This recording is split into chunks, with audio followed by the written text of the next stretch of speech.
Hey everyone, today's episode of the Mayor's Table is all about outdoor recreation. You hear us talk about it all the time. I've got 4 experts in their various fields of outdoor recreation here to share their passion, their love, and their ownership for what's happening here in Farmington, in San Juan County.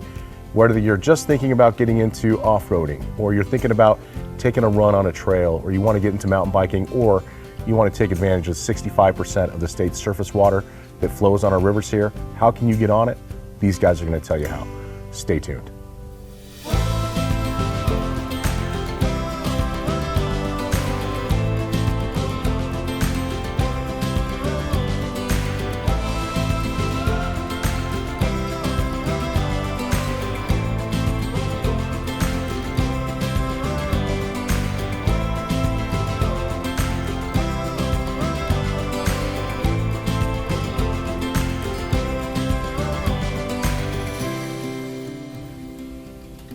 Hey everyone, welcome to the Mayor's Table. We have an exciting episode. We have a full room of outdoor recreation enthusiasts, activists, trainers, educators. Like, super excited about today's show. So we're going to go through here, introduce all of our guests. Donnie Ortiz is here with us representing Southwest Runners. Donnie, thanks for being here. Running in general. Running in general, yes. Yeah. There is a group. Yeah, there is a group, absolutely. But absolutely, thank you for being here. Alan Elmore with Cliffhangers. Thanks for having me. I'm very proud of you for being here, Alan. Thanks, man. I made it. You made it. Chris Conley with Farmington Area Single Track. Thank you for being here. Thanks for having us here, Mayor. Yeah, absolutely. Cody Dungeon with Desert River Guides. Yeah, thanks for having me. Yeah, we're kind of covering all facets here. I mean, there's still some activities that maybe we aren't representing here, but I'm sure we can talk about those things as well, because really this show is going to be all about where we're at right now as a community when it comes to outdoor recreation. All of you are involved in some way with groups that are promoting this, being great stewards of our area, wanting to see this user groups for each of your activities grow for a number of important reasons. I think part of what's driven kind of my mission to try and bring this out is the fact that it promotes a healthy lifestyle. I mean, being outside when you've got 300 days, and maybe this year is like 345 days of sunshine, being outside is good for your health. How can we promote that, get people out there doing the great things that we have here in the area? I hear from people who say there's nothing here for teenagers to do. And I've brought you all on here to completely dispel this theory, because in everything that you all are involved with, it's opportunities for teenagers, people of all ages, to really get involved and enjoy what we have here in the Four Corners. So excited for this show, excited for the conversation. So thanks again for you guys all being here. I'm going to start here with my right. Chris Conley, Farmington Area Single Track. Chris, FAST has been very involved with kind of the promotion of mountain biking, and very proud of the work that you all have done. I mean, maybe just kind of take us through what you're currently working on right now. How are things going at the San Juan College Bike Park? A lot of folks don't know that was, FAST was a huge component of that with the college. You all have done a great job in building that up. Yeah, so we started in 2019 as a nonprofit, and about 2022 we started our youth programming, and that really sparked the need to build on with the college to give us some more riding areas. So we partnered with the college, and they said build this bike park as big and as bad as you can. And unfortunately we're a very small organization with a limited budget, so we do what we can, and they stepped up in a big way and put in that asphalt pump track and the restrooms, and so that's been a huge asset there. But every year we try to add a little bit to the park and make improvements. The YCC crew has been there this summer. We've been working alongside with them, doing some great things throughout the whole trail system and at the bike park. And so that's kind of immediately what we've been doing this summer at the bike park. But how big are some of the groups? I mean, you guys were doing trail rides with bringing out kids to go do trail rides. Are you still doing that kind of programming as well? It's kind of hit and miss, because we have our spring and fall 8-week class sessions that we run, and so that keeps us super busy when we're doing those. So in between those times, we do try to offer up just community group rides and get that going. So we're kicking off our fall session right now, and so that the group rides will be kind of probably non-existent for for a little But bit. people can do group rides anytime they want. anytime. they want, Anytime. yeah. Anybody can lead a group ride. Donnie, Sure, absolutely. He leads group runs. he leads group runs. That's what I'm, yeah. Right. So Yeah. Donnie, representing runners here in the Four Corners area. I've seen them out there on the trail system. Right. I mean, there's nights when I've been at Lions Wilderness Park, which I'm promoting. Lions Wilderness Park, it's my favorite kind of trail system. It's right with the disc golf course. Just a beautiful area. You get a great view over the city. But man, I mean, there have been, I don't know, probably 50, 60 people out running with you guys. Well, we had 76 a couple of weeks ago. Wow, Yesterday was 95 degrees and we had 64 runners. Wow. that's great. And we started up on North Hood Mesa and ran into the canyon, and it was a good run. I mean, Jerry and Eugene Hogue got this whole thing started years ago. And in the beginning, I was kind of reluctant to join because I thought, well, I'm still a little bit competitive. And now there's competitive people running with the group, and it's everything from walkers to runners.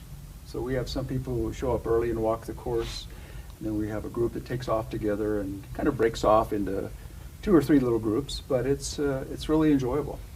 I'm not seeing a group come together as well, and it's quite a cross-section of society. It's a very diverse group. Right, That's, very that's what I've diverse. seen when I've seen you guys out there. And you do see the kind of the factions that form. Right. Because you have the more competitive people who are, they're going to go get it on. And Oh, then, sure. And those that, they may be less so, but the fact that they're out there really is key to me. And I really just want to point this out. Look, you get a lot of people like, don't go out in the sun. Sun is bad. Sun is so good for you. I mean, that's the one thing we've taken away from this. Anybody who's telling you don't go out in the sun is crazy. I mean, the vitamin D is Vitamin important D. for life, Yep. right? In 95 degrees, and I actually like going out there at 95 and grab my rucksack and go on my hikes Right. because it just feels good to be out there. This is where we live. Now, again, it may not be for everybody, and you definitely want to make sure that you're hydrated and you want to acclimate to this as well. I mean, if you just wanted to jump out there and do a 5-mile run and you've never done it before, probably not a good idea. But Donnie, for anybody that's interested in getting into running, I mean, or they're a runner now and they're trying to find a group that they can be a part of, where do they get information from for where your group is meeting at? Well, most just go online and look for running in Farmington, and Right. they find the Southwest running site. We meet at 7 o'clock now. PM. PM, yes, PM, yes. yep. At Lions Wilderness Park, and then we meet, that's on Tuesday, and on Thursday we meet up on North Hood Mesa by the crossroads, Okay. the parking lot there. Then we also have another informal group that meets at the river 9 o'clock on Saturdays, and sometimes it's 12 people, sometimes it's 2. It's just kind of a standing invitation to anybody who wants to come and run, and you can't find that online. We just That's kind of right there at Berg Park. Is that kind of where Right, you right all at- meet at? right at Berg Park by the Okay. gazebo, about 50 yards over. And for you all, because I love the river trail system. I mean, the river trail system is one of those things we've really been dedicated on promoting. And River Reach, obviously Cody's on the River Reach Foundation board, has done such a great job of kind of making that a prolific area for Right, us. right, And the city's completely bought in on it. But for when you all get to Berg, how long of a run can you make, or are you making, that's like continuous section of that? It's always at least 5K, Okay. unless we go on the west side. You can have a good 10-mile run up and back. Yeah. Yeah. A nice, and the ground is just perfect for running. Yeah. Yeah. Not too hard, not too soft. A lot of shade, especially this time of year. And actually, I also recruit these teachers from Germany. And one of the first places I take them when they come here, take them to the Riverwalk because it's nature, it's beautiful. Everyone down there's pretty pleasant too. Well, I've had visitors come up from Albuquerque that, they wanted to call it our bosque is what they call it. Yeah. you know. I love you guys' bosque. And this is really cool. This is a great thing to do. I think Mayor Keller from Albuquerque, he's been here and he's told me, I love running your bosque.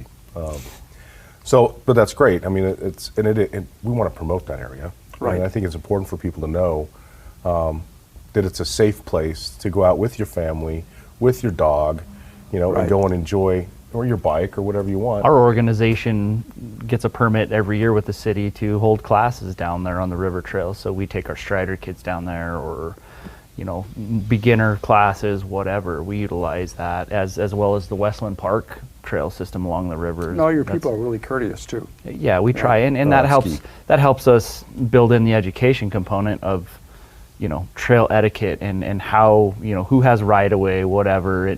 So we use those river trails as a good teaching mechanism as well too. So I mean, there's one thing that has come out here recently, and it is people asking, is the city considering doing any ordinances surrounding, the e-bike use and where they're using it at, and then the question would be, would you consider putting signs out on your trails so that individuals on e-bikes, the e-bike thing is becoming obviously a much louder, more prominent issue than it has in the past few years. There's just a lot more models and availability, and I think they're getting less expensive. But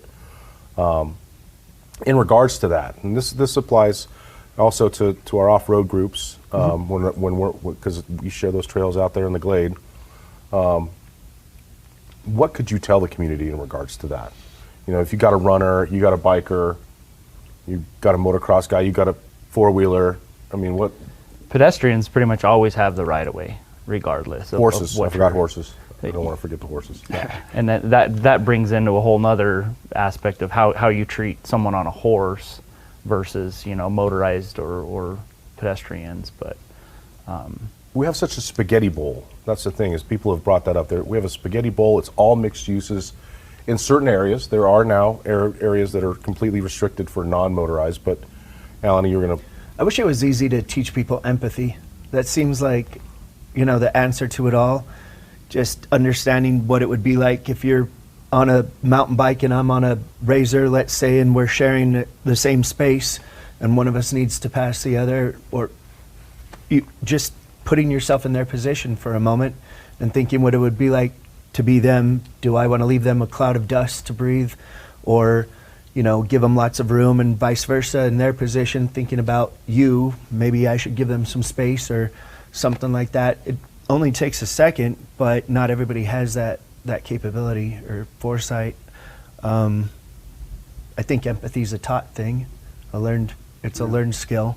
So I think that would solve a lot of problems, but I don't know about as far as regulation goes. I think, the basis of it is, pedestrians have the right of way. Try to be kind to each other, give each other space, and then give horses lots of space. Yeah. Well, and the horse topic comes up, and we've been told on the bike end of things that the horse people appreciate the motorized crowd more because there's an audible aspect with that. They hear them coming, so they're aware, okay, wait, I know there's a dirt bike coming or there's a side-by-side.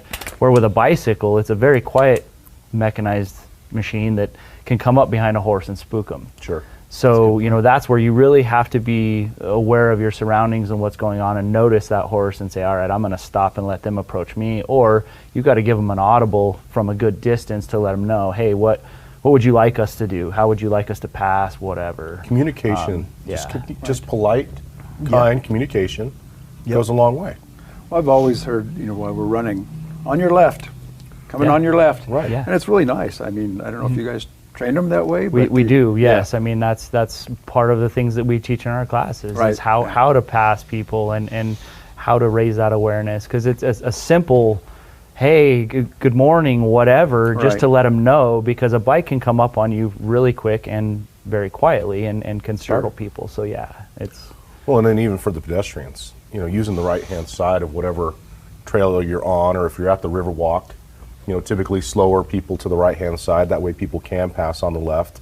Right. I mean, that has come up in conversations. Like, can you tell people that there's two sides to this road. The middle is not the right side. Right, yeah. You need to be on this side if you're going this way, and so forth.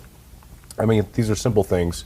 If you've been out there and you've done it, then you're familiar with it. But just making sure that we're training. And Cody, you're involved with, is it with PV has kind of the mountain bike maintenance program?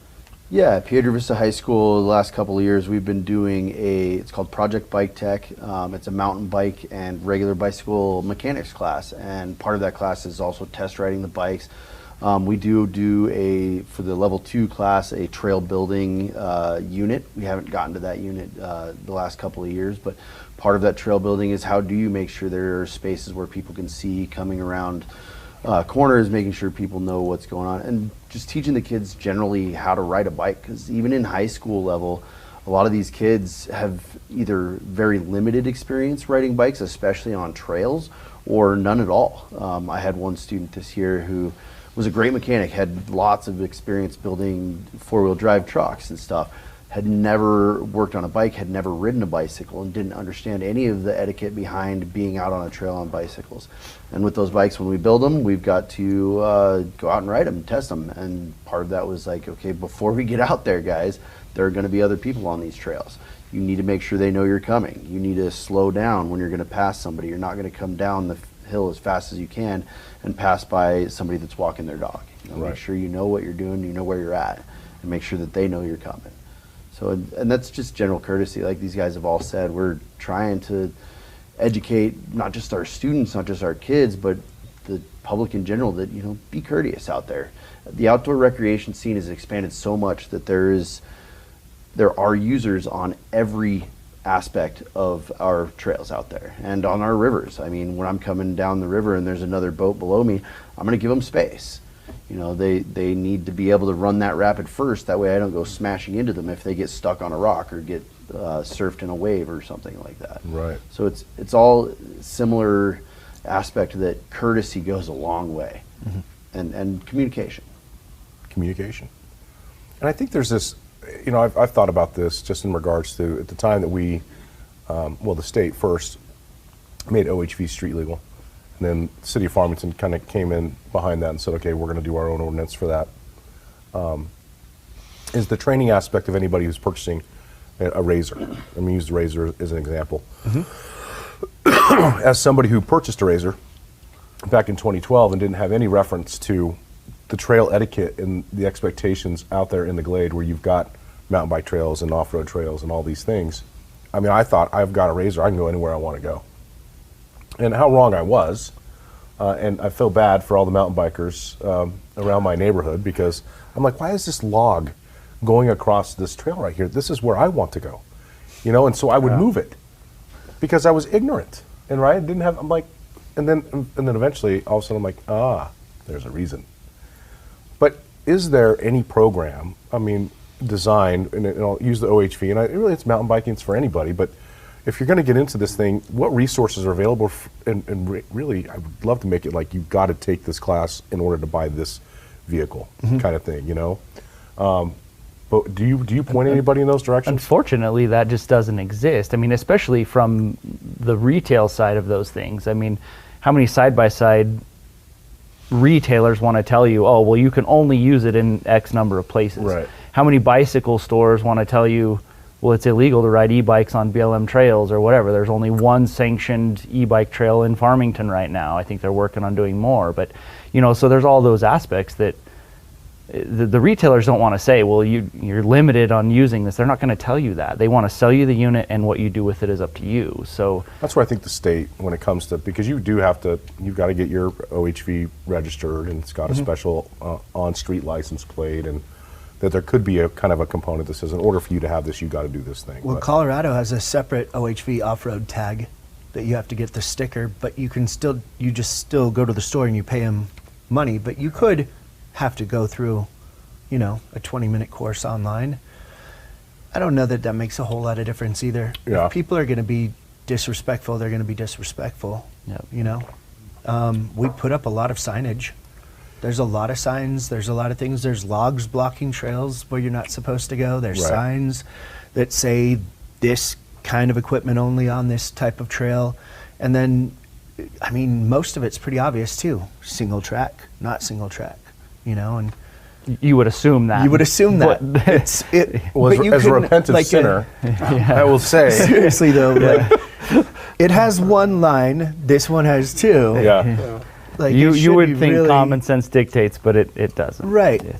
And there's been a lot of places now where we've put up, BLM in the city have put up the post and cable to kind of keep those things separate, and we still find where they get breached, and so signage to some degree helps, but if somebody's determined that they're going to go do this thing, Right. they're going to find a way to do this thing. The post and cable, the signage, continually cleaning it up and refixing it and doing it over and over again is what's going to fix it. That's how they fixed, but that's how they made New York City subways better. That's how they make a lot of like terrible neighborhoods better, is you just go in and you continually keep at it over and over again, and eventually it just gets better. Well, I think because people get the buy-in. Yeah. As part of, because as it grows, people understand it more. That too. So it does help a lot in that regard. Cody, the other thing, I mean, your Desert River Guides, and when, just for clarity, you know, we typically don't have private companies on the mayor's table, but there is a special relationship here. The city of Farmington had cleaned up Miller and Pinion, that corner of Miller and Pinion. There was a building there that was still good. We decided to make that kind of our OR incubator, and Desert River Guides and Bear Automotive, who does OHV and Jeep repairs and rescue and those kind of things, occupy that space. So there's that special relationship. So I just want to be clear for the folks listening, but you're still the only game in town when it comes to you know, scheduled and programmed river guiding. You Yeah. work on the Animas, and right now where the Animas is low, you also work on the San Juan. Yeah, absolutely. So we started out actually sort of as a request from the city almost. I was working with River Reach Foundation back in late 2019. Warren Unsicker, the city's director of outdoor recreation at the time, he's now the economics director, I believe. He came to a meeting of the River Reach Foundation and was promoting this idea that the city really needed to go beyond just Riverfest. Riverfest is that annual River Reach Foundation programming where everybody comes out and enjoys the river, and there's a raft company that was coming down from Colorado and regularly running that river. But that was only on Memorial Day weekend. There was nothing else provided by any group in the area. Warren said, hey, we've got this idea. We're looking for someone that could operate an outfitter that has the right kind of experience.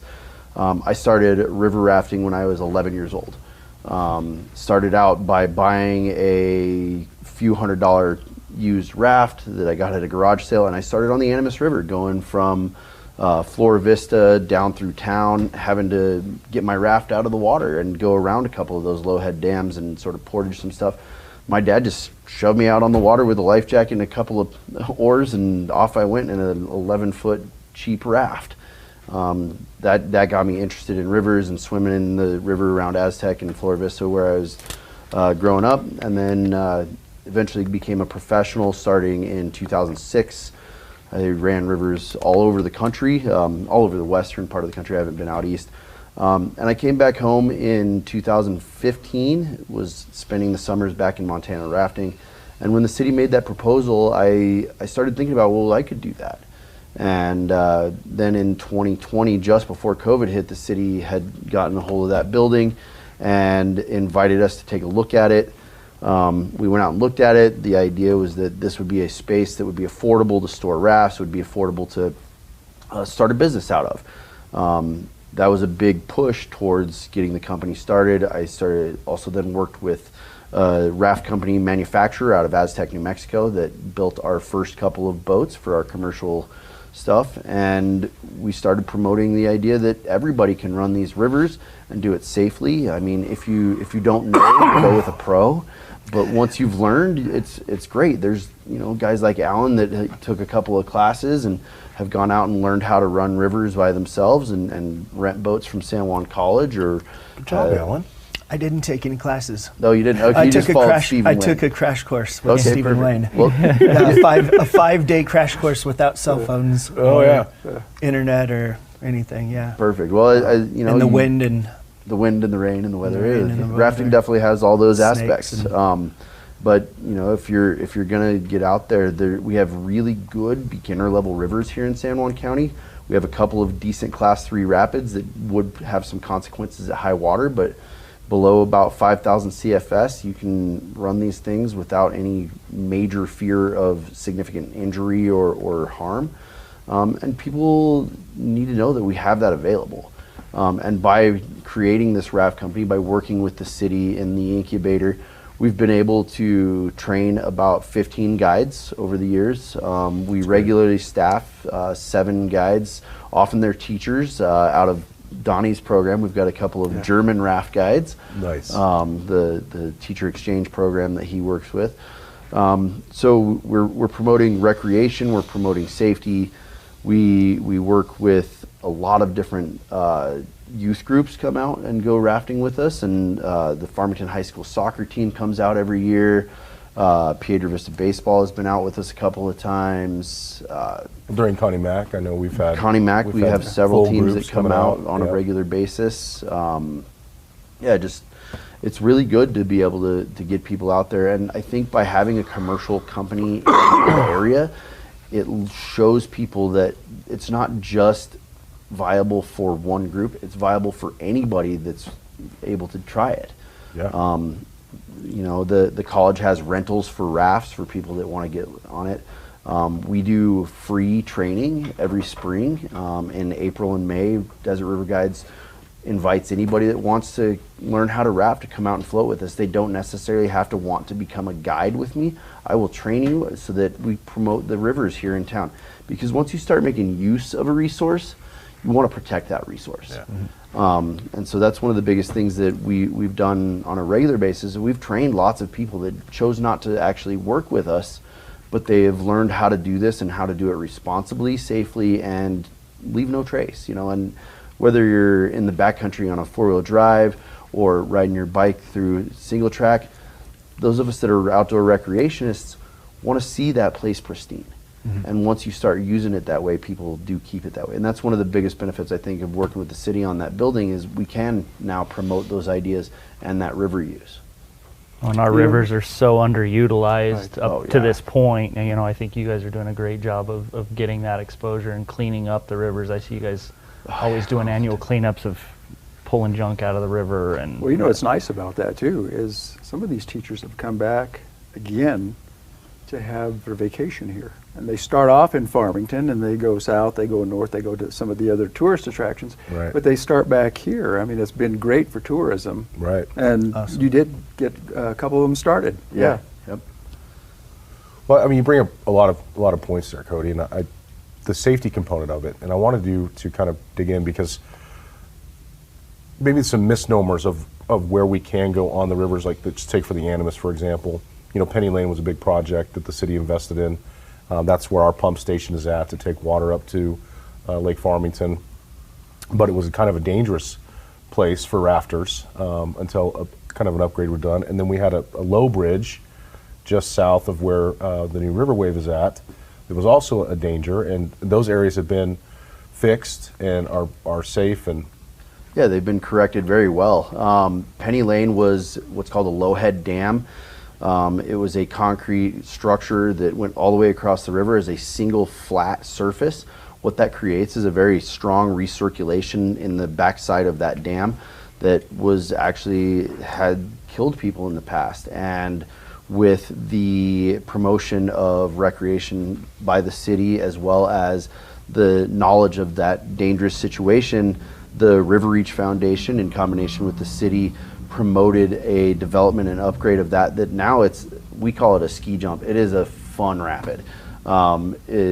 You're on glassy smooth water and then you hit this slide basically that very steeply goes into 3 big not recirculating but breaking waves that you just crash through, and it's like 3 big splashes. It's just so much fun. yeah, They you could swim through it in a life jacket now. Whereas even in a life jacket or without a life jacket before, I think it was 2017 or 18 when they upgraded that thing. I don't remember the date exactly. But once that upgrade was done, it's safe. And it's no matter how high the water gets, that thing is not going to stick you in there. It might be cold, it might flip a boat at high water, but it's never going to drown someone right there at that point. I mean, there's always hazards on the river. You can't say it won't drown somebody, but Yeah, I wouldn't because say of that, the way Cody. it's been developed, the way it's been corrected, it's much, much safer. It went from being a class 6 unrunnable low head dam to a class 3 really fun splashy set of waves. And the city has done that in a couple of places. The new surf wave that was just completed, I think that was last year. That surf wave, what had been there was a cobble pile diversion that was putting water into the irrigation ditch. That cobble pile often had broken up rocks. It had chunks of Huge trees. concrete. Some trees would log get stuck jam all in the there. time. Yeah. And we actually had that section, a chunk of concrete or something in there, put a 26-inch gash into the bottom of one of my rafts. At relatively high water. We were over 900 cubic feet per second, and one of my guides got a little further left than where the channel was, cut a raft open. Wow. And those rafts are pretty durable. I mean, they're not like thin. NASA uses them. NASA uses them, exactly. The recreation of the rapid into a surf wave with a diversion and a bypass that's able to get other boats through. If you don't want to go through the surf wave on a raft or on a kayak, you're good to go. And that type of development is what makes river recreation more accessible to the general public. At lower water, tubing through Berg Park is so fun. And we used to tube from a place we called the S Curve on what is now called Morning Star Road all the way down through town. Now it's even more accessible. It's safer. There's not places you have to worry about. Below like 600 CFS, great tubing river all the way down to about 250 CFS, which is, generally late June through mid-July. So there's lots of opportunities on the rivers. We have people that go out paddle boarding on the rivers. We have people surfing now on the river. We have people using inflatable kayaks. We have regular kayaks. That surf wave is fantastic for a regular kayak. Although it doesn't have great eddy access, you can get in there and then walk your boat back upstream. But as far as stand-up surfing, it is one of the best in the region. I love it. Yeah. We're going to talk about off-roading here in a second, I swear. That's fine. But we're going to talk about the You're river saving the wave. best for last. Yeah, right. So, I mean, you mentioned this, and obviously there's a lot of criticism built around. I don't want to be negative about it, but there is some criticism because it's a wild river. Yeah. So you're completely relying on whether or not the river's flowing at, I don't know, to create the surf wave. It's got to be at 500, I think. 350 or above, 350 or it above. does seem surfable. It's more challenging at that real low level, and then above about 4,000, it's going to be another real challenging flow. But with the way that's built, it's awesome. This early summer, I mean, when it was flowing pretty well, I mean, there were vans out there. There were guys coming from all over the place. Yeah. And I know both of you gentlemen we were talking about this before the show started. You've invested in the surfboards. I mean, just talk about what you believe that river wave has brought to this community. Well, it definitely brings an opportunity for people that have never heard of river surfing to do it. Like we see a lot of people that are coming from places like Salida, Colorado, where they have a surf wave. I met one guy that was down here all the way from Boise, Idaho, that came Boise to has check a fantastic out. surf wave. They do, and ours Yeah. is similarly built to what they have, and he actually liked this wave better. Wow. He said it partly because it's less busy. Yeah. There aren't as many people there, but also it's just the way that it breaks is really nice. The way that the diversion is built to automatically channel flows into the wave to keep it surfable is really a benefit to the ability to use it for a longer period of the year. I talked to one guy that had never heard of river surfing. He had moved to Farmington area from California, and he bought a surfboard. And now he's happier to be in Farmington. He said, this is going to help keep me here. He was some type of engineer. I don't remember. I met him this spring, but he had just moved here from California. He was like kind of bummed that he was here. He'd just been transferred by his job, and he found that surf wave, and he's like, wow, this is actually, I can surf in the desert. That's awesome. And so he was really excited about it. Yeah. Chris, you got involved in that as well. Yep, I'm 3 surfboards deep now, and yeah, I mean it's unfortunate it's not running right now, but yeah, I mean it is what it is. We take it while it's there, and Yeah, I mean, if the city was spending its money, because this came out of the Gold King mine spill money, so a lot of this, Office of Natural Resources, the Attorney General's office, we had to have a project on the Animus, and we'd already done a study to look at where to put these surf waves at. And the Animus was obviously one location, but San Juan River, which flows much more consistently throughout the year, was obviously another opportunity for us on that one. But this one, we had the project ready. It helped because the diversion part for the North Farmington ditch goes through there, and now they've got this great setup for them. It keeps it cleaner. It was just kind of it was a perfect moment. But it's only going to be good for surfing for certain times of the year. maybe, if the community wants, we Well, could if- potentially put one on the San Juan, and then we'd have them more year-round. Well, our problem with this year is we just had such a low snowpack. Yeah. When it was so Very unfortunate. On average, the Animas River should be flowing around 500 CFS right now. We've had a couple of very low snowpack years the last couple of years, and it's just, it's Mother Nature doing what Mother Nature does.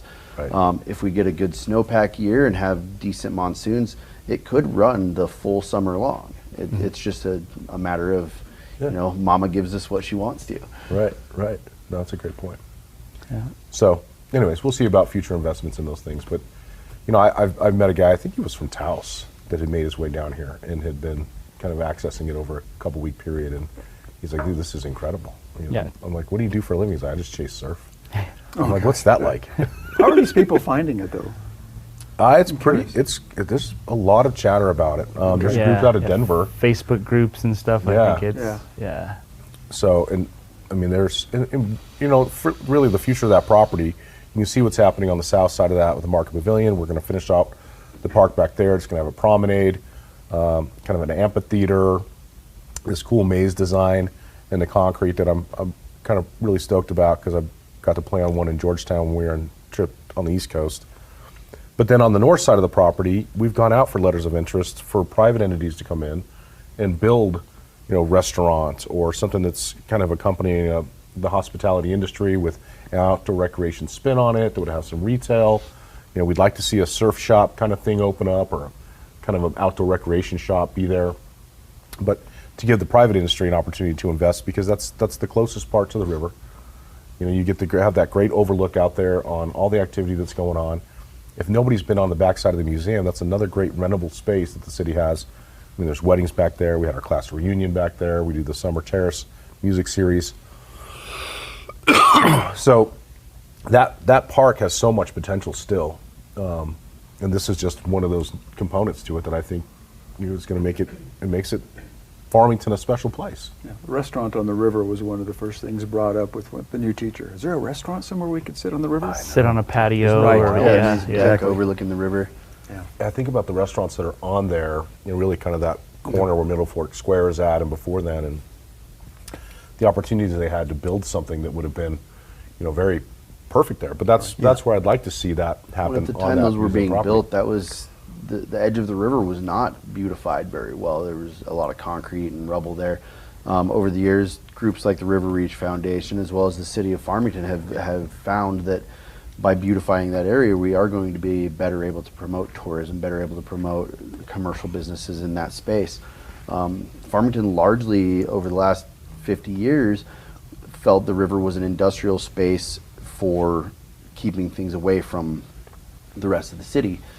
Obviously, those types of ideals have changed over the last 25 or so years. And so hopefully promoting things like recreation, mountain biking, four-wheeling, the rafting stuff, the running stuff, we will see people recognizing that the river space, as well as the BLM space and the outdoor spaces we have, are not just a trash dump, which we see a lot of issues with, but it's actually a great space to live and to play.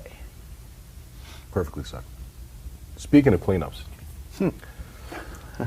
cliffhangers, Alan, and a lot of leadership from you and partnership with Waste Management and the BLM has done a lot of work out on the trail systems and in keeping the Glade Run recreation area, which is a very big recreation area, cleaned up.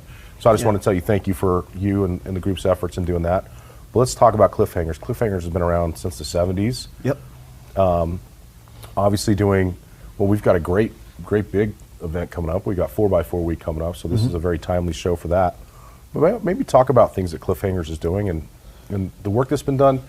Cody mentioned that over the last 25 years, I think we've been more laser focused on recognizing the value of this outdoor recreation assets that we have, and more people have become involved in keeping them clean and promoting them and being good stewards. Yeah.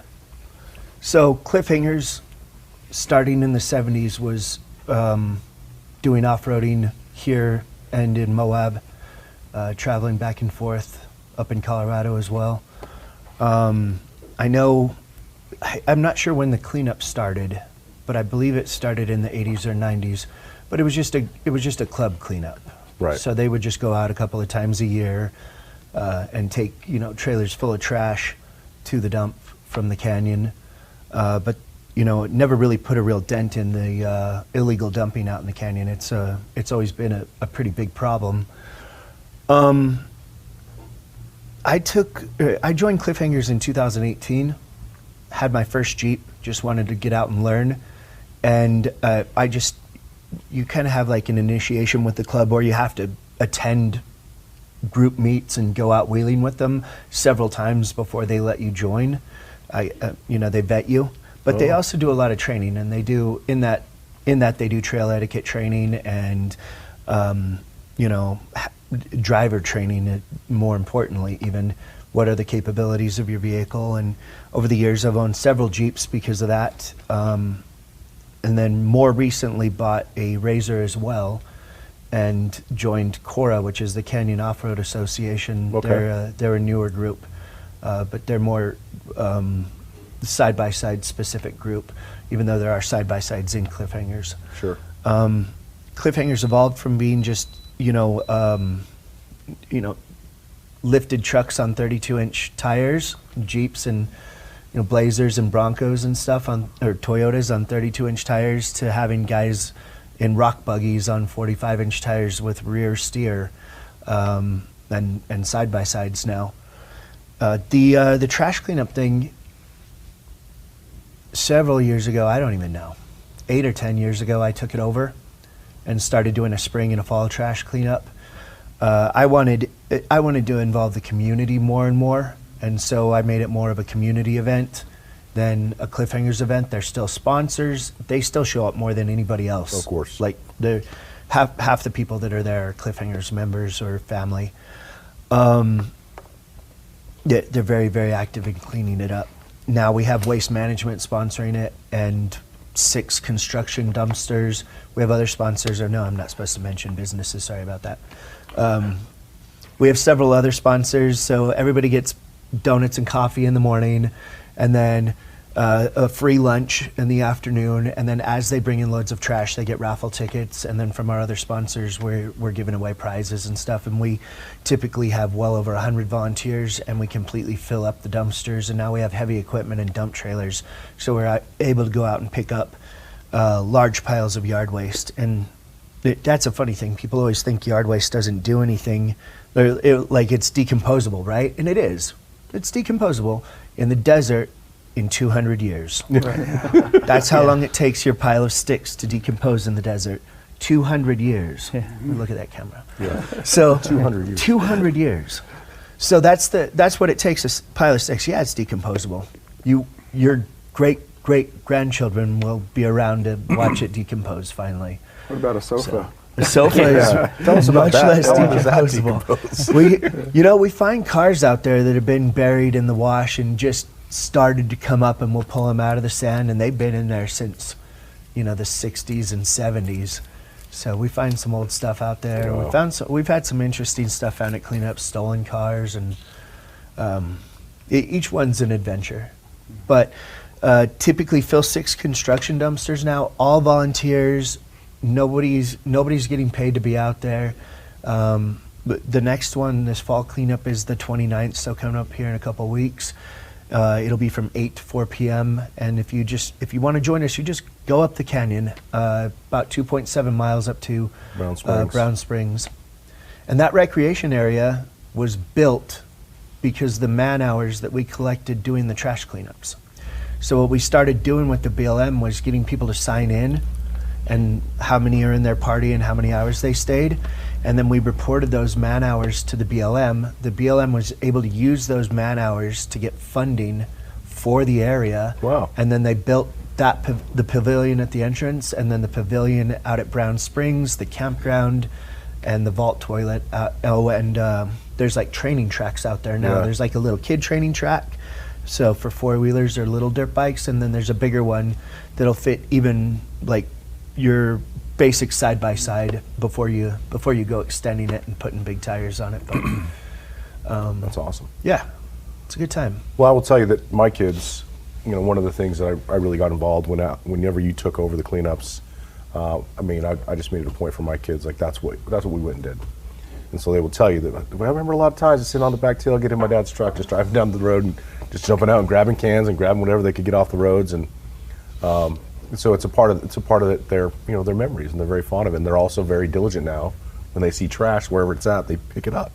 That's awesome. We've got to train them young, guys. Yeah. And that's a part about getting them out on the trails and involved in these things. Is because Cody said it. I mean, they're going to take ownership of it, Right. And that's really what we wanted to see promoted. I mean, a lot of these groups, Cliffhanger's been around since the 70s.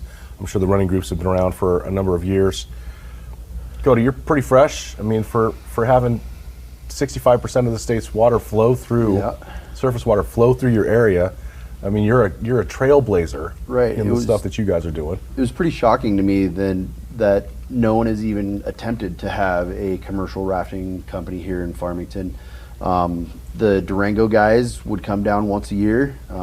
They would do raft trips for Memorial Weekend for 2 days, and then they would leave. And I was surprised that none of them have attempted to make this a commercially feasible recreation stretch.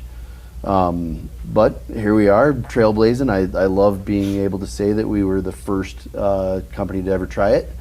We're doing pretty well. I mean, so far, last year we took almost 3,000 people down the river in June and July. Wow. That doesn't include our Riverfest stuff. If you added Riverfest last year for Riverfest, this current one, we had low water. We weren't able to get as many people on the river, but we still had about 400 people per day.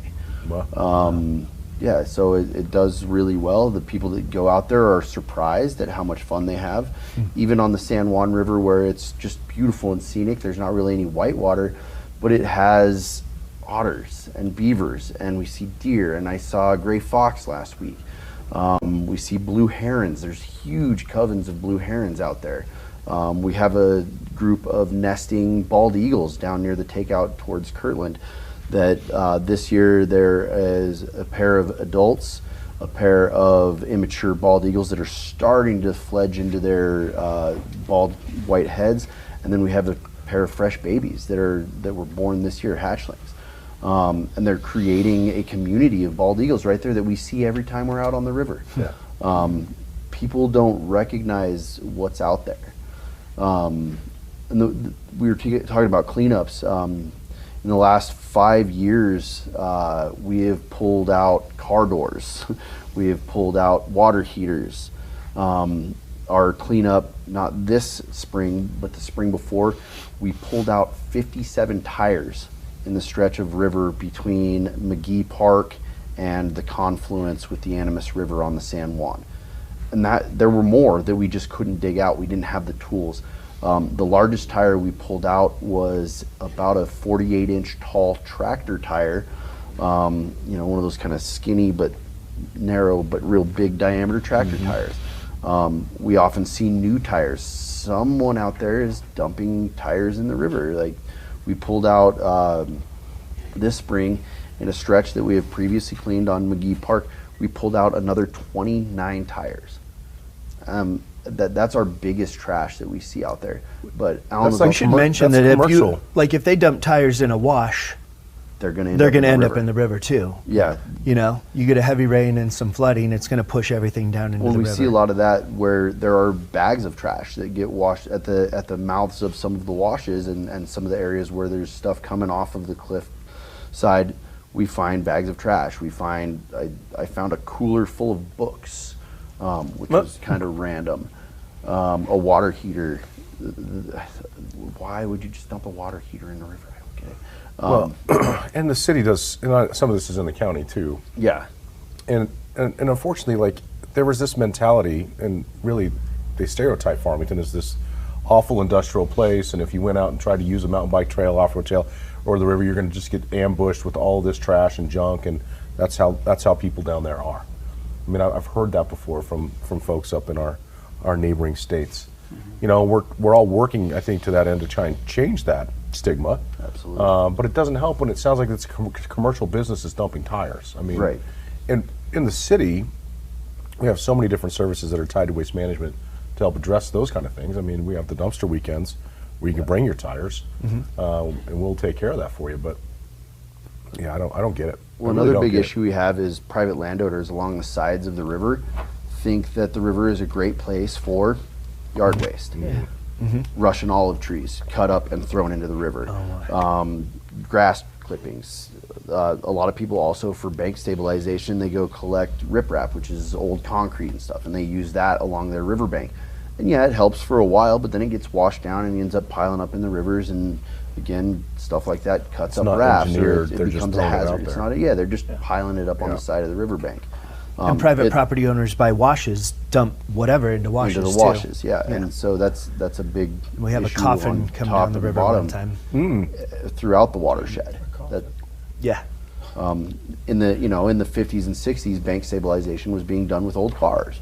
Right. I just pulled a steering column that was in the river, sticking up. The bottom of the column was out. The steering wheel was in the river, and it was sticking straight up river. Oh my gosh. As something, if somebody were to swim into that, that's going to impale them. We dug that thing out. It was down by just past Westland Park. We dug that thing out about 2 weeks ago, and it hadn't been exposed previously. There was kind of an island around it. There was a high flow from one of these flash flood events from the rains. It washed out around that thing, and we were able to get it out in the last couple of weeks. Walking down the river, if you're barefoot and somebody's dumped a bunch of Russian olives, those branches, my kid stepped on one, had a Big thorns. big thorn go right through her foot. Yeah. And people don't recognize that while it is biodegradable, while it does degrade, it doesn't degrade today. No. It doesn't just wash down the river to Lake Powell. It gets stuck on the sandbars, on the banks, and so that's one of the biggest things that we're dealing with on river stuff. And then overgrowth along the banks creates a major hazard. Nobody's maintaining their riverbank. There's a ton of Russian olives there, a bunch of foxwillow. The foxwillow is native, it's good, but the Russian olives overgrow the banks, and it's dipping down into the riverbank. Somebody gets underneath that stuff, it becomes a major hazard. It hurts. It hurts, and Hurts, tips boats over, tips boats whatever. over, you get cut up. I mean, it's not a huge problem because our rivers are not flowing into that. The current is not flowing directly into that stuff regularly, but if someone is, learning and they get into that stuff, it's going to suck. Yeah. And if you're just floating the river, you don't have a whole lot of control. Right, if you're tubing. If you're just tubing, you're just And where the current takes current you, and takes sometimes you. it takes you right into those too. it would be nice if the city could promote some sort of mailer out to those properties along the riverbank. Hey, clean your riverbank, keep it maintained. This is a recreational corridor. Yeah. The state of New Mexico in the state constitution says that all navigable rivers are public property. Maybe the floor of the river is not, although they have now guaranteed a right to wade and to fish through the state Supreme Court's ruling just recently. So those are recreational corridors on navigable rivers. We could promote tourism and promote safety just by having some homeowners clean up their riverbanks or finding a way to help them understand why that would be a good thing. And some of them don't want to do it, but they're like, that keeps my private property private, right? Which I understand that too, but Yeah. let's work together. Let's have some empathy for those people that are using That's a really these good point. excesses. Yeah, Alan, just thinking about what Cody's talking about, we know like pallets. Pallets, if we talked about challenges that we have out in the Glade, Yeah. people, they go get pallets from somewhere, they take them out to the Glade, they burn them, and they're full of nails. And You see people giving them away on the side of the road all over town because they don't want to. It's easier than disposing of them yourself. You can put it out on the side of the road. Somebody will come pick up the pallets, and you don't have to put it in your dumpster and take up that space. Yeah. But every pallet has 100 nails in it. So Yeah. they go out in the canyon and they burn those pallets. Those 100 and nails are on the ground. We and- have 100 nails on the ground or embedded in the dirt. We've lost tons of tires over the years. But Cliffhanger's actually... Tires are expensive. Yeah. Cliffhanger's actually built some large pallet-sized fire rings, and with BLM's permission, put them in 3 different locations where we were having a lot of problems with burning out in Chokecherry Canyon. And if we find pallets out there, we clean out those rings during the trash cleanup. So if we find pallets out there, we'll put some pallets in the rings to try to educate a little bit. Here, burn these So like, here. next time they come to this spot, they'll see, oh, that's pallet sized, and it's a perfect little spot for teenagers to have a fire. If you're going to burn pallets, put them in the pallet rings. Don't burn them up on the top of the rock edge where when we come over and try to get a grip with a tire rock crawling that we have a punctured tire. It's like, it's not only expensive, it's unsafe. It's very dangerous. Yeah, it's very dangerous. You could injure people. Yeah. So that's another thing to educate teenagers on, but I wish there was a way to educate businesses on it. You know, I've We've called had that several of them situation. and been like, I think it was the schools that we were talking to that were giving out pallets, and I was like, whoa, whoa, whoa. yeah. Don't do that. Yeah, it was Piedra Vista, I think. Yeah. Yeah. Oh, really? Yeah, not to throw you under the bus, but they were like, we have a couple dozen pallets if anybody wants them, and we were like, please pull us down. Yeah. And Because they did. all we need is because you're going to be your students that are going to come get them. And we know exactly where those are going. Yeah. Yeah, because I used to party in the canyon when I was a teenager. I mean, it's a good spot for it. I'm pretty sure I lived in the canyon when I was a teenager. Yeah. I don't- yeah, It was the spot. You had different names for different what you do. spots out there. It's what you That's did. what you did. I mean, I Exactly. moved down here from Denver, and I'm like, I'm moving to Farmington. Like, this is crazy. What am I going to do Yeah. there? A lot of things outside. Yeah. a lot of things in the Outside, glade. Yep. Talk a little bit about 4x4 week, Alan. What are some things people get? And when is it? And what? Do you mind if I grab the schedule because You I need don't to. have it. I don't have it memorized. No, I'm glad you brought it. So yeah, like when I joined Cliffhangers 18 years ago, Rick Jenkins. I don't know if you guys know Rick Jenkins, but he's Love Rick. His family was some of the founding members of Cliffhangers. His mom and dad.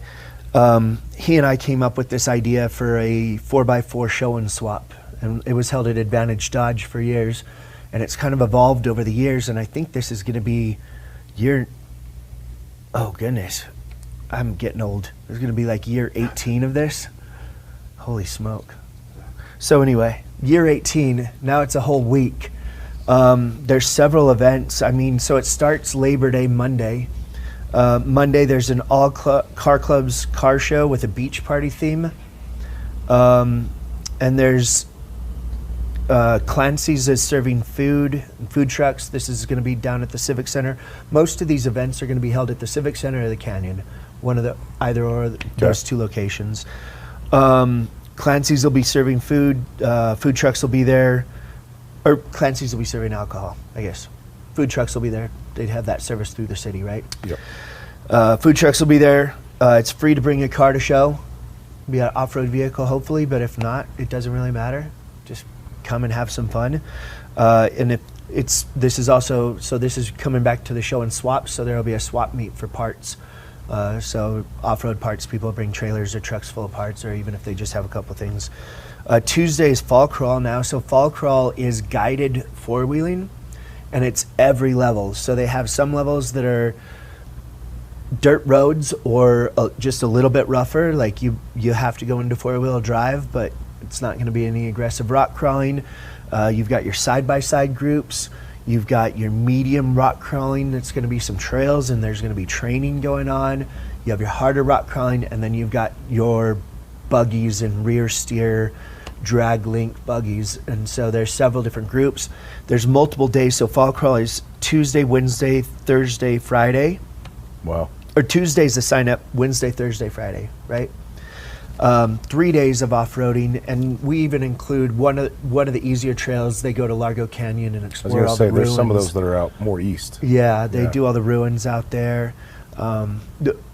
Most of the trails are here in Choketrade, though. Okay. Is there a place where somebody can find this? There is information. Yeah. Okay. Yep. So we have a website.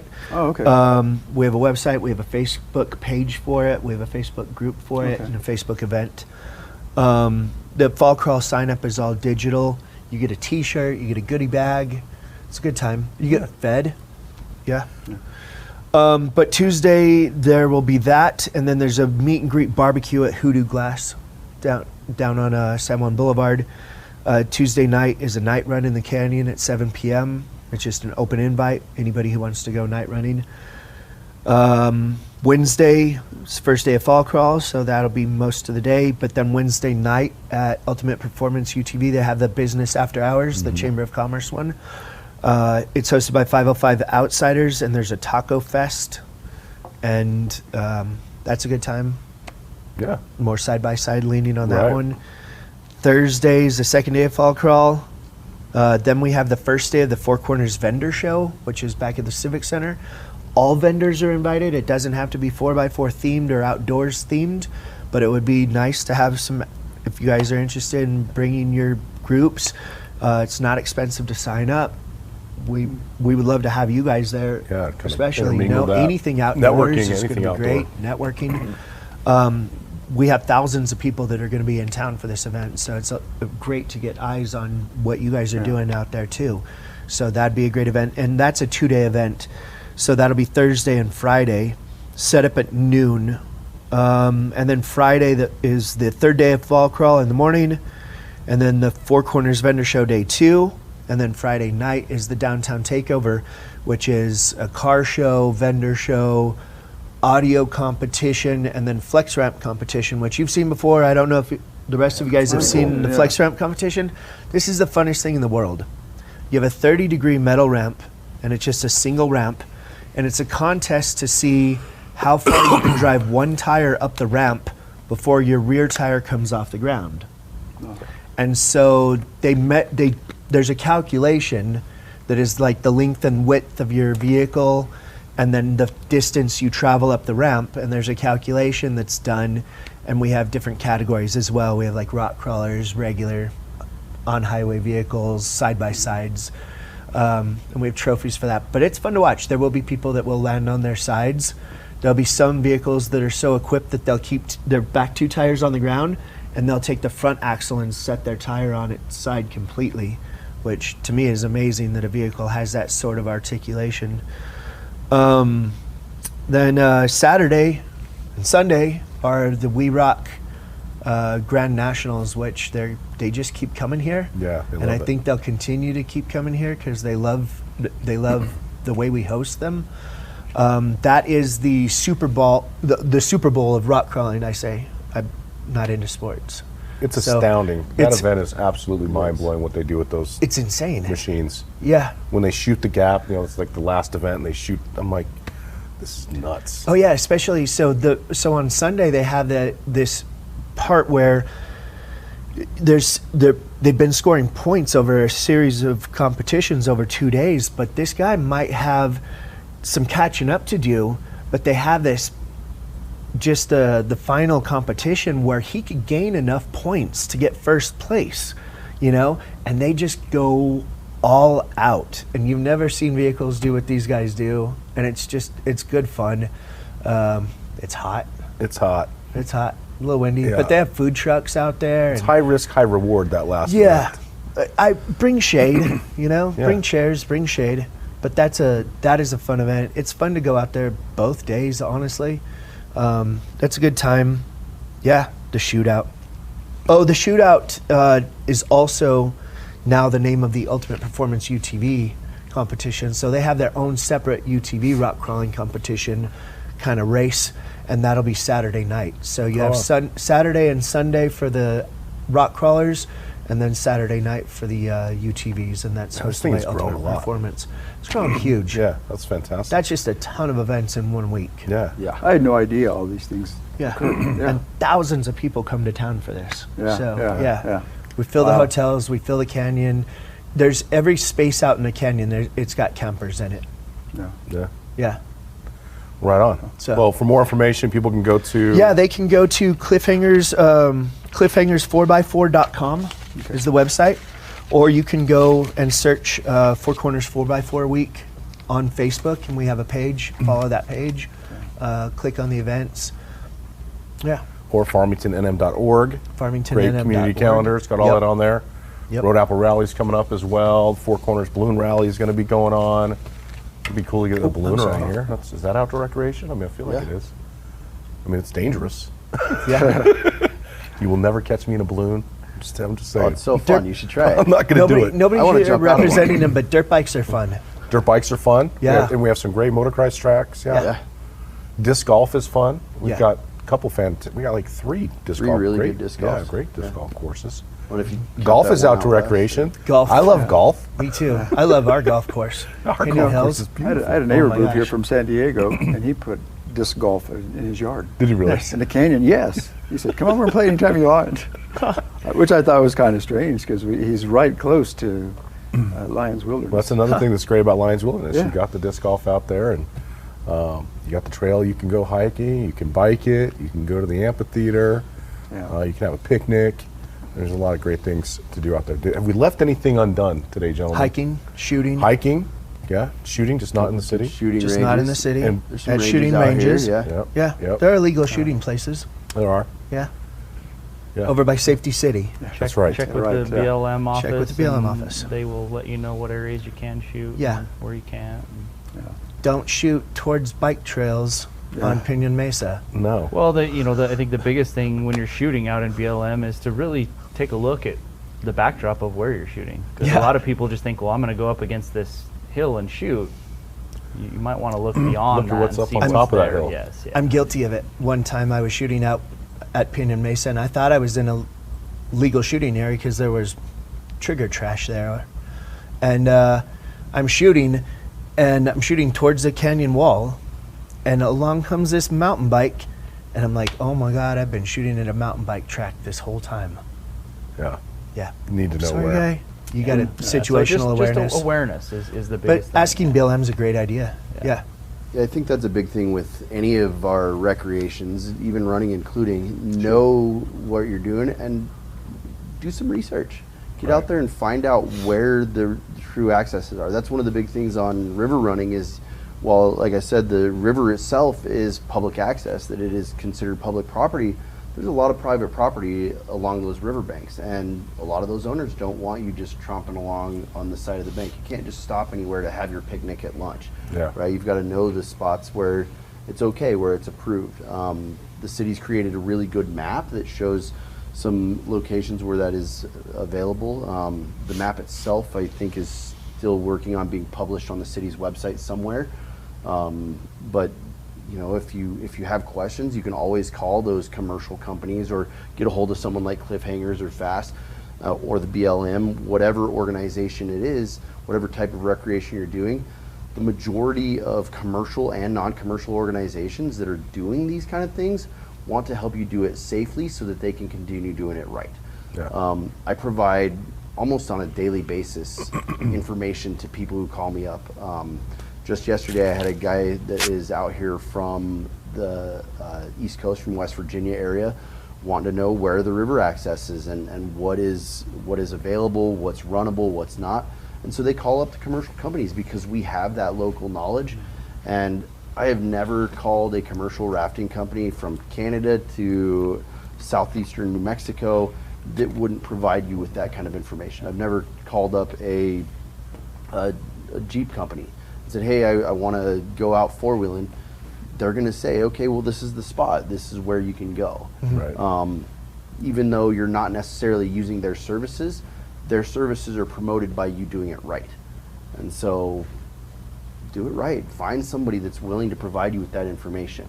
We're all professionals in what we do, and we're passionate about what we do, and we love where we live and where we work and where we play, and so we all want to come together and take care of that as one. And so I think the communication and being helpful to everyone is going to be a huge key to making it successful. Really, thanks for all your support. I mean, I think Yeah. that's really nice. Absolutely. Yeah. No, Yeah, it's been just to have the network. You know, I go back to when we thought about ORI, Outdoor Recreation Industry Initiative, and we brought all the players together, and we're just talking about how can we work to create the experiences that we're trying to promote. And I see us getting better at it and better at it every single day. And you know, the county is fully behind it. They got the gravel road guide that they just finished. They're doing the recreation management plan for their stuff.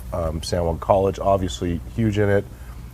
San Juan Regional Medical Center, you know, really is using the outdoors to market, to recruit people into the area, because I think the Four Corners has got to be some of the best. I mean, it certainly has the best seasons that you can find anywhere in the world. I mean, just 4 typically mellow seasons. I know it gets a little bit hot in the summer, but it doesn't get very cold in the winter, and you can be outside and do stuff all the time. Yeah. I mean, so no, this is absolutely I got to the shout best out place to be. BLM too. They when we first joined Cliffhangers 18 years ago, they were raising money. We were doing 4x4 a week to raise money to fight BLM.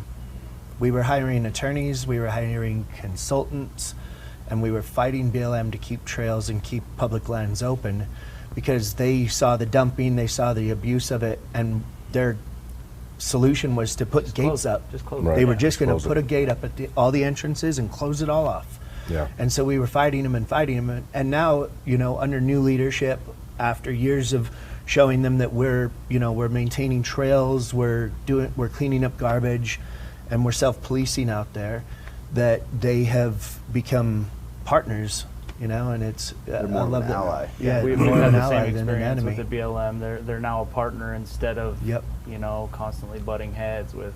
Sure. So yeah, it's everyone in the community, the county, the college, everyone is starting to come together, and it's going to be quite It's the very force cool to to see. reckon with. Well, we're going to see your user groups grow, and that's just going to build more ownership into taking care of this and doing it right and doing it safely, and I think it's going to be huge. You know, one thing we did miss, fishing. Fishing. Yeah, Fishing. the Upper San Juan River has Geez, fantastic yeah, fishing. we got some of the best fishing in the world right That here. quality Yeah. waters brings people in from all over the world. We had a group just last week. Dad was going fishing on the Upper San Juan. Mom wanted to take the kids out and do something fun. They came out of they were from Japan. Dad was also an enthusiast of the history around here, Navajo Code Talker history. So Wow. he was stopping in Farmington to do some fishing and then learn some more about the Code Talkers. And then we had the Lower San Juan available for Mom and the kids to go out and do a day trip and play with squirt guns and swim in the river and do it safely with a guided company. And yeah, our fishing opportunities, our river opportunities, San Juan River lake runs year-round. opportunities. Yeah, we haven't talked much about Farmington Lake. There's paddle boarding and canoeing and fishing and Good fishing, just everything here in Farmington promotes an active outdoor lifestyle, and we can do it year round. Yeah. I mean, the mountain biking is great in December, and It's the it's best. great in July. Right. And Yep. there aren't many places that can say that. No. The rafting, we can do it year round. The Navajo lake releases on the San Juan River keep us floating. I mean, I've gone out on a warm January day, 40 degrees, warm January day, and had a picnic on the side of the river with my kids, and checked out the eagles' nests. See how the eagles are doing down there by the end of the city out there towards Kirtland. It's just amazing what we have here that it literally is year round. Farmington Lake has really added another dimension to it all. It really has. Actually, I had coffee with two of the teachers that came back to have their holidays here, and they were going to go to the lake in the afternoon and swim because it was so hot. Nice. Yeah. Well, those coves that we were able to put into the lake, we get some Right. fire mitigation money that the firefighters went in there and they cleared out, Russian olives and just created these nice, cozy Right, yeah, coves yeah. where you could be sitting there with your family and not even realize that there's other people around. And I know there was a headline that 980% increase in arrests at Farmington Lake. I'll be very clear about that. It's 125%, but the difference is it's 15 arrests versus 36 arrests. Just Right. to put some context to that Right, headline, right, I think yeah. it's important. The real story is that we're out there. Yeah. The rangers are out there. We're patrolling it. We want to keep it safe. We want people to feel good about where they're recreating. When you have more use, you will often see increases in misuse until people choose to do things the right way. Right. You can't control somebody's actions. You can only give them an idea of what the best practices are. I agree. People would like to control other people's actions much more. Choices matter. Empathy is important. Yeah. Doing your due diligence and planning before you go out and recreate in these areas, even when you're going for a run. Right. Understanding where you're going, where it's going to take you, what do you need to have with you to ensure that you Right. can be out there for, if it's hot, cold, whatever the case may be, but Well, being nice thing smart about it. Nice thing about the running group is we wait till everybody's finished. And we have good directions where we're going for the short course and where we're going for the long course. And Yeah. everybody waits around, and it's really a great group of people. One guy brings a cooler full of pickles, water, and juices, and it's open to anybody who wants to have it. Yeah. So it's really nice to see that kind of camaraderie. Love it. Yeah. Yeah, if you say you're bored or there's nothing to do for kids in this town, you need to crawl out from under that rock you're under, because Just look outside. That's Just look outside. There's plenty It's to low do. There's cost. so much to do here. It's Yeah. ridiculous. Yeah, it is interesting. We need to, some of the things people want to see built here. I think, you know how expensive it is to go and do that thing? You know, that company's going to build it. You got to go in and pay for it. You don't have to pay for so much of what we just talked about here today. I mean, you can get on the river for free. You mentioned that I you mean, can rent stuff from the college. You can rent the stuff. You don't have to own that stuff. You can You rent don't it from have to own college. it. You could own it Cody's later. got rental stuff too. Yeah. Fast, we have an extensive inventory of bikes. So, I mean, I've heard excuses from parents, well, we can't afford this or that. Or I said, well, what's your next excuse? Because I'll take care of all of them, you Right. know. If there's a kid that wants to ride a bike, you get them with us, we'll take care of it. Yeah. That's just it. I mean, I think as a parent, you need to teach your kid how to swim, and your kid needs to learn how to ride a bike. And it is alarming how many kids in this day and age do not know how to ride a bike and do not know how to swim. It's scary. Yeah. It is scary. Get off the tablets, put the phones down, get Please. outside. Yeah, kill the screen time. Yeah, it's killing us. Yes. Legitimately, I really believe it. Yep. Mentally, physically, spiritually. I mean, it's sucking the life out of our. Well, a our lot of kids. people think about outdoor activities as being a physical thing, and yes, it is physical, but the mental component of it is equally as strong, if not stronger. That is my therapy. The bike to me is. I agree. I call it You my know. Zen. I've put therapists out of business because of my bike. You know what I mean? That's how I feel about my. That's how I feel about my hikes. I Yeah. mean, that's Yeah, the same. that's thing. how I It do the just- same it just, thing. it just gets me. My brain gets to reset. Get to breathe the air. Get to see the views. I mean, there's nothing like being up on a high point in town and being able to see the canyons, to Watching see that sun go down at the end of the day. Oh, Yes. that's beautiful. see Yeah. Angel Peak, see the La Platas. I mean, Yeah. it's incredible. Well, how many people have been up on Sullivan Hill where they light the fireworks off? Right. I mean, that's within the college area. There's trails all up to the top of that. There's benches you can sit and watch the sunset, Yeah. look at Shiprock. Like, I mean, Yeah. it gives you a completely different perspective of Farmington. You have a 360-degree view of all of it, the golf course, Right. the river corridor, the cottonwoods. I mean, just different seasons up there. It's amazing, and it's right in the middle of town. Yeah. It's Well, that's crazy. something I hear from a lot of locals about the river too. I've never had this perspective on our town. It's beautiful. Yeah. It's something that you don't expect, right? They think the river is just that one little commercial downtown area and then the area where the river trails are. Right. But you can float all the way from Cedar Hill on the Animas all the way to Kirtland. Nonstop, free-flowing river. There are spots that you can, take a quick break. There are parks in there through the city of Aztec, through the city of Farmington. It's accessible and safe. No matter how inexperienced you are, you can get on that river and make it down safely as long as you take the right precautions. Wear a life jacket. Yes. If you don't have any idea how to run a raft, well, go with somebody that does, and you can follow them along, like what Alan did to learn how to run a boat. You go with somebody that knows. You go with a pro or someone that's been doing it a while, and you can learn these things. It's not a lot of people look at outdoor recreation as a limited access thing because they don't know. They don't know how to do it. They don't know where to get involved. There are plenty of opportunities to find someone that will help you.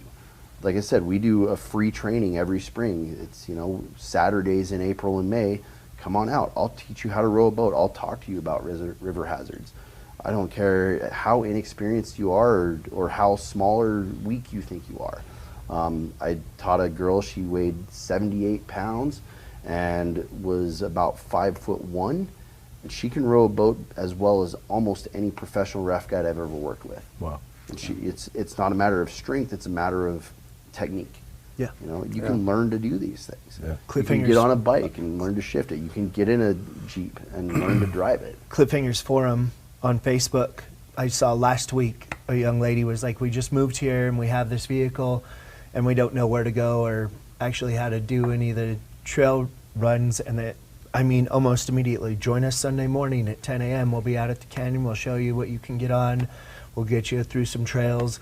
And the funniest part is watching these guys because they're out there breaking their own rigs, getting really crazy on their own stuff, but they're really, really cautious and really, really careful with other people and so patient. Now you'll just go nice and slow. Are you in for a low? Keep your foot near the brake. Keep your line here, and then they're, directing them the whole way up, and then everybody cheers for them when they get to the top of a Right. climb, and they feel so great. Like, I didn't know my vehicle could do that. You could take a stock Jeep and do some crazy stuff with it. it's a cool feeling. But it is neat to watch the members, people who love and have a passion for what they do, love to show other people. Share that passion They love with to others. share. I mean, It's so cool. running that Yeah. that whole group, it's their passion. That's kind of their Yep. slogan is. Well, if you go out and it's 95 degrees, you're running hills, yeah, you You're better running have some for fun. passion. Yeah. That's why I called it I saw outdoor. Donnie. So I saw your face the other day as you were coming around that last corner. I Oh was like- gosh, I was well, like, that "What's last gonna run hill, today?" that's hard, yeah. And I always try to push the hills because I know it's so good for you. Right. But you guys all bring up something that's really nice. This new teacher that came in a couple of weeks ago, she came to me the other day and she goes, everybody here is so nice and helpful. That's a great And, point. and hearing what your stories, it's like, yeah, people in Farmington are just that way, and it's really nice to be part of the community. I had a friend that moved back after 50 years, and he said, I didn't realize how beautiful it was here when I grew up. Yeah. And he's starting to realize that how it really is a beautiful place. Yeah. Well, a lot of people try to pinpoint on the negatives because that's the easiest thing to do. Yeah. Right. Yeah. But there's so many positives. We overlook that it too. When you grow up in a place, my father-in-law visited and he was like, Alan, you can see the bluffs or the mountains from anywhere in town. It's so beautiful here. And I was like, oh my gosh, from right here where we're sitting, you can see the bluffs. Mm-hmm. It is really beautiful. I forget about it Yeah. sometimes. You know? take it for granted. You take it for granted. You see it every single day. It's true. Yeah. No, perspective matters. Yeah, you it know? does. And I tell people all the time, when's the last time you left Farmington? Hmm. When's the last time you visited some of these other places and kind of seen what's going on, and then come back and really reflect on what you have here? It's pretty special, you know. I took a guy riding from Denver one time, and we were out on the trail, and he'd just stop every 5 minutes, and he's looking around. He's like, "Where is everybody?" I said, "It's you and I. That's it." Yeah. Nice. He was blown away. He's like, "You have to schedule a trail ride around Denver. It's that congested and crazy." And Yeah. Yeah. Oh it's my. like, don't tell everyone. That's Yeah. it's our little secret. But yeah, it's Don't tell everyone, but tell everyone. Tell some people. Tell the select people. Tell the good people. You know. Yeah. The ones that will be students, the ones right. that will Yeah. care. Yeah. Yeah. But we're all doing our part to move this in the right direction, and I think I've seen huge strides in the last 10 years here. So Same. Yeah. Yeah. Well, gentlemen, I'm really, really proud to have you on, and just can't thank you enough for the work that you're doing to provide that education and infuse your own passion and outlook and appreciation for this place that we call home. And I think we are creating something that is dynamic, and it's gonna build a ton of memories for so many families and people here in this area and for the visitors coming in. I mean, it's gonna be a place that they're gonna think of and want to come back to, and you all are at the heart of that. You know, making that impression on them, having that experience. I wanted to use the jolt your journey thing, but we want to jolt them into recognizing that this is a place where you belong, and we are welcoming. Donnie, and I really appreciate you pointing that out. I mean, Connie Mack is always a great time for me to reflect on that, because people will tell me, I can't believe how nice people are in this community. What is going on here? It's just great. I don't know what to do. People are always helping me find things, and Richard Needy does a great job of getting that thing going, Yeah. being part of that. Yeah. so again, thank you all for being here. And is there any last things you want to say? If there's anywhere you want to direct people for more information, or I know Alan, you kind of hit on the 4x4 week, Chris. for FAST, fast-nm.org. That'll take you to our website. You can find us on Facebook, Instagram. Those are the best areas to find information on us. Cody. Our business website is desertriverguides.com. You can always call me up. I'm here to provide information to anybody, whether they can come on a commercial trip or just want to learn more about rivers in Farmington area. We're here to promote the safe use of rivers. I mean, yes, we're a commercial business, but we're also passionate river runners. We love what we do. We believe that the rivers are the heart and soul of every community. Humans can't live without water. And when you get on the water and start to respect it and protect it the way that the river running community does, well, we become a better community at large. There's that. And then the city has great resources. There are maps at all of the river recreation sites throughout the Farmington community, as well as in Kirtland. They've put one in. I think the city of Bloomfield is using your guys' template as well. City of Aztec is looking at using yours as a template to ensure that those accesses are known, that the people using those rivers are safe. So get out there And the more you get out there, the more you'll learn. The San Juan River runs all year long. You can always float on that section of river. So Great point. it's a great Donnie? spot here in Farmington. Most people just Google running in Farmington, New Mexico, and it takes them to different websites. Yeah. So And there's a ton of trail resources too. There's a ton of trail Right. apps that will give you access, tell you what to do on different trails. And Right. I know that inventory has grown. Over the last 10 years, we've got hundreds of miles of all sorts of trails that are on those apps now. Well, that's the hard part, is directing people, well, what app do you use? Or, I mean, there's so There's so many many. different Right, avenues. yeah. And we've tried really hard from our organization to try to put everything in one place. If you go to our website, we've actually partnered with Durango trail organization up there, and so like in the wintertime, if trails are bad or whatever, trail conditions, and so everyone can kind of bounce back and forth and figure out what's usable. But we're working on our end to try and make things more user friendly for the single track aspect, trail wayfinding signs and maps and all that kind of stuff. I mean, we're doing our part on that. Good deal. Alan, Kind any of the final same. thoughts? No. We're all responsible for our land. If we want to keep it open like we talked about before, there's a chance that they shut it all down if we don't take care of it. And we have this huge, beautiful resource here. It's our backyard. This is our home. So Yeah. I hate seeing people trash it, but I love to see people like this group that puts in so much effort to take care of it and watch it grow and flourish, and it's cool to watch, man. And thank you. Yeah. No. You've by done a the great way, job. Jerry Hogue she brought trash bags last year. She'll do it at the end of this year. And we each took a side of the road and went up Hood Mesa there. I was surprised how much trash you can get. Yeah. Yeah. It is It's quite a surprising. bit. But yeah, I agree with you. It's a great place. And thank you. Yeah, no doubt. Yeah. Well, thank you guys. It's very motivating and inspirational just to hear your stories and hear your passions, and I hope the audience takes that. So I'll ask our community out there, do your part. I mean, let's promote these organizations, let's promote these activities. Let's get involved, and let's get our children involved so that they can really truly love the place that they call home and understand why it's a different place, it's a special place, and create those memories that they're going to take with them forever. I think that's such a core component. When you live somewhere, you raise a family somewhere that has these unique components, man, you've got to dive in and get a part of that. So much to do outside. Let's be healthy, let's be happy, let's be great citizens and stewards of this area. Thank you for tuning in. Share this episode. I know it's a good one. A lot of great information. And again, thank you to my guests, and we'll see you here next time on the Mayor's Table.